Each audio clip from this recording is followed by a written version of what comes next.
Hi, this is Elizabeth Manning, art teacher for Thornton High School. I'm here with Emily Cunis, who's testing higher level visual arts, and her candidate number is 00067-0014. Emily, where would you like to begin? I'd like to begin at the beginning with some of my first projects.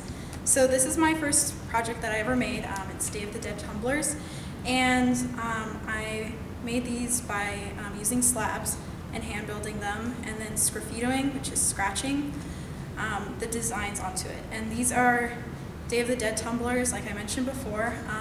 And so this was first when I was experimenting with different kinds of cultures, and I wanted to connect this to the Hispanic culture and the Day of the Dead celebrations, because I really like the sugar skulls, and I had already been interested in anatomy, and so I wanted to take off from there. And this piece won first place at the National K-12 Ceramics exhibit a few years ago. So, and then after this, I started to kind of develop my theme of contrast, whether it be contrast in the designs and the form, or contrast in colors. And here I have the contrast in colors because of the black and the white. So, and then I went on and I decided to experiment a little bit with slip molds and pouring slip into a mold, and then after a while pouring it out to make these cups. And the artist that I use to base these cups off of is Ken Eardley, which I have a page on him on page 29 here. And so what I did was I also focused on contrast, but more contrasting colors and simple forms. And then as I went on, another artist who began to inspire me was Diana Fate, and I have a page on her, page 18. And this is my poppy flower dish, and the connection that I made to this was in my history class.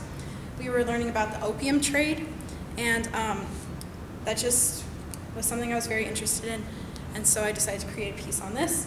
And I made this from a slab, and I made this with a slab roller instead of hand building the slabs, or hand throwing the slabs with these. And I used different texture tools and a needle tool to incise the images. And then I also used a black wash to get this more rustic black finish and black front lines.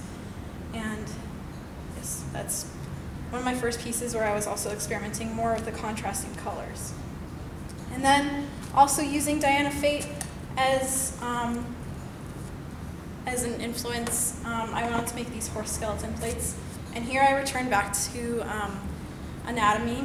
And here I also used slabs that I made on the slab roller, and incising and also slip trailing, which is this part right here. And the slip trailing pattern I got from art I saw in Walmart on some paper plates. And you can see this on page 3. Here.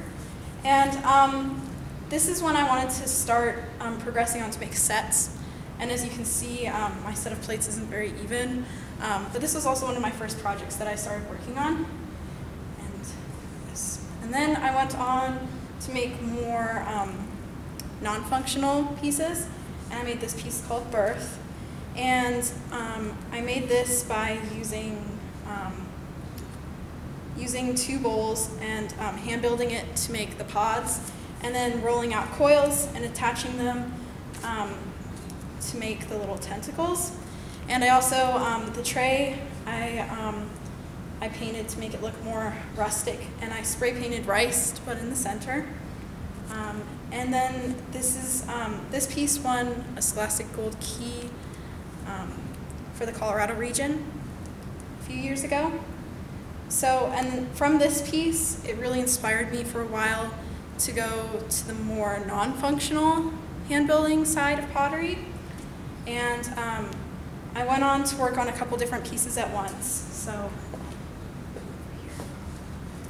I started to work on this, and this was inspired by Andy Rogers. And I originally wanted it to be very natural and organic and look like an actual pea pod. And I ended up having to make this brown shell part here 3 times because it was so gigantic that I didn't know how to figure out how to support it so that it would dry correctly. So I ended up using the first one I made, which was broken, as you can see here. And then my pea pods, I wanted to mimic a similar image to the broken pea pods here. And so they're also broken looking, and the green terrace egg, which is on different parts right here, is also not very even. And so, and then I also horsehair raccooed them, and I used brown acrylic paint, which I mixed the color myself to paint the outside of the pea pod, and I added barbed wire to it. And this piece is called Broken Dreams, because when you think of a pea pod, it's normally, you think of family and it being unified and completely together. And also, when I initially started this project, I wanted it to be very natural looking, so it kind of broke my artistic and mental dreams for this piece, but and also the dream of like family and unity. So, but I'm actually very happy with how this turned out, even though the whole process was definitely a big learning experience and very frustrating. But I definitely learned how to figure out how to support larger pieces for drying. And then over summer, I went to an art camp at a college, Rocky Mountain College of Art and Design. And we learned a little bit about ceramics and different kinds of media. And I made the piece here, Vision. And on page 116, I have a reflection about the final piece. And in here it has eyelashes, but I made the eyelashes out of just sticking wire in there right before I bisque fired it. And then after I bisque fired it, the wire was very brittle, which I knew would happen, except I thought that the eyelashes would last for quite a while, but it ended up not lasting. And so with this piece, I used a combination of slump molds and slabs of clay, and also I used an extruder to extrude the center pupil. And then after it was bisque fired, I dry brushed it with using acrylic paint. And here I also have the theme of contrast with color, and I connected the piece back to my love for anatomy with the eye. And inside the pupil, it holds different found objects that were of importance to me, whether I went to like a place that I really liked and I found something while I was there. And so I'm really happy with how that turned out. However, it's a little heavy for a wall piece. So yeah, and then I went on and experimented more with contrast in design and contrast in form, and with this dome piece here. And my inspirations for this were Bruce Halsky, which is on page 117 right here, and Judith Freyer Thompson, which is on page 118. And here I went to a reservoir near my house, and I found different found objects, which is kind of branching from the eye theme, which I also use found objects. And I wanted to create a collage that also kind of mimics the darker theme that was progressing through my pieces.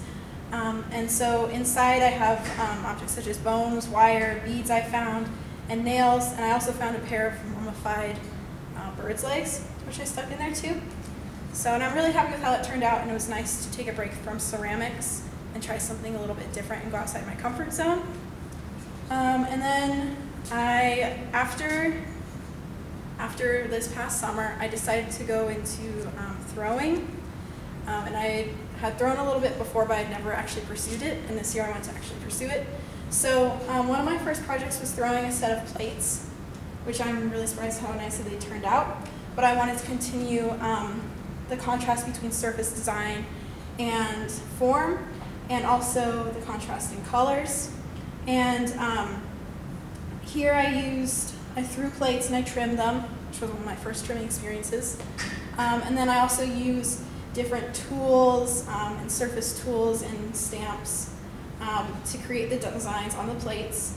And on the plates I have different quotes about, most of them are kind of lovey-dovey quotes, but I just wanted to try something a little different for this piece. And I added the corner of color, which is, even though they're different colors, the same location is, or the location is the same on each plate, and the location of the quote is the same, because I wanted the set of plates to still be unified in some way. And so, based on that, I went on to throwing another set and some different sets we have here. And I'll talk about that in just a second, but I want to go back to my hand building. Around the same time, I also worked on these two coil towers with another girl in my IB 3D art class. And this was a huge technical learning experience, once again, because of the size of the piece, which is similar to my Broken Dreams piece. And what we ended up doing was we built coil towers, and one of them fell over and broke, so we had to rebuild it again. And then the coil towers didn't fit into the kiln to be bisque fired, and so we had to cut them apart, fire them separately, glaze them separately. We fired them to cone 10, Pete's Gold Chino, and here, these black parts, you can see where the oxidation changed color. And then we had to glue them back together. When we glued them back together, it wasn't originally what we wanted it to look like, especially the color that it came out with. But we worked on it and we tried to position it different ways, and we ended up actually gluing them together to stabilize them. But just working with another artist was also a huge learning experience for me, because it taught me how to discuss my ideas and my plans and problem solve with another artist, which was a great experience. And then also around the same time, I worked on my piece here, Good Fortune. And Good Fortune is not here in person because it's at the Denver Art Museum, and it has been held there for about a month in an exhibit. It won a Scholastic Gold Key in for the Colorado region, and it won a silver key for the national competition. And so what originally inspired this was I started researching a little bit about the connection between American and Chinese culture and where that overlapped. And I found out that it overlapped in fortune cookies, which is on page 70. And fortune cookies were originally, they were actually never made in China, but initially they were made in the US, and it was kind of an American thing because Americans expected dessert at restaurants. And so I also really liked fortune cookies because fortune cookies are meant to hold hopes and what your plans are and like just good fortune. And so what I did with my fortune cookies is I made them various sizes to represent the fortunes inside, which I came up with, or I found different fortunes that are in fortune cookies. And what I did was the different sizes represent how important the fortune inside is to me. And also the different colors of the fortune cookies represent hope, happiness, the unknown, and just different things in the future. And those colors also reflect what the fortunes are on the inside. And so I hand built these fortune cookies, and then I glazed them, and I either glazed them in cone 6 glazes or cone 10, and this was one of my first times experimenting with cone 10 glaze because most of my other pieces were cone 6 clear Rita Valley glaze. And so I also, and then for the fortunes inside, I printed out the fortunes on tissue paper and I Mod Podged them onto pieces of ribbon. And then I built the tray and I collaged Chinese newspapers to the tray and used bamboo to create kind of a barrier on the outside. And yeah, okay. And then another wall piece that I did, or 2 wall pieces, is I went back to my Day of the Dead theme, or not Day of the Dead theme, but I connected back again to Hispanic culture and Day of the Dead, and also just going back to anatomical structures. And these wall pieces, I drew out the design myself, and I rolled out a slab on the slab roller, and I put it over a slump mold, and I used Sgraffito, similar to my Day of the Dead mugs, on these pieces.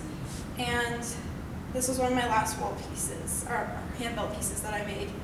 And then, so these pieces here, the T for 2 set, the 3 bottles, and this teapot are some of my last pieces, and these were thrown on the wheel. This T for 2 set, the tray is hand-built, and everything else is thrown.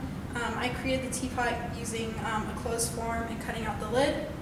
And the surface design is focusing on contrast in colors. And then my bottles, my 3 bottles here, I threw those on the wheel, and I horse-haired raccooned them. And I really struggled with this, with creating uniform forms. Once again, I just started throwing this year, so I'm pretty happy with how this came out.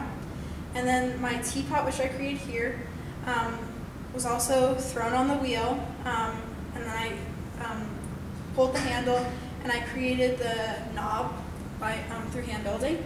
And this was also very difficult, once again, because it was another closed form, and I still need to work on that a little bit. But I'm overall happy with how this came out, and this was also, I also experimented here again with using cone 10 glaze instead of my normal cone 6 clear. And then my last piece I created, which I also experimented again with contrast in color. And this is a cyanotype, and I created this at a summer art camp, again, at the same college. And I took this picture myself, which was originally in color, at Carhenge. And the artist of this piece is Geoff Sandhurst, who created the actual sculpture. And then I made it a high contrast image, and I printed it out on a transparency in black and white. And then I went through the whole cyanotype making process. And then I came out with this. And so I have a very personal connection to this because I actually visited the place and took a picture myself. And so in the future, if I had more time, I would want to work more on my throwing skills because I've really worked a lot on hand building and really working on making uniform, larger forms on the wheel. Okay, great. Thank you, Emily.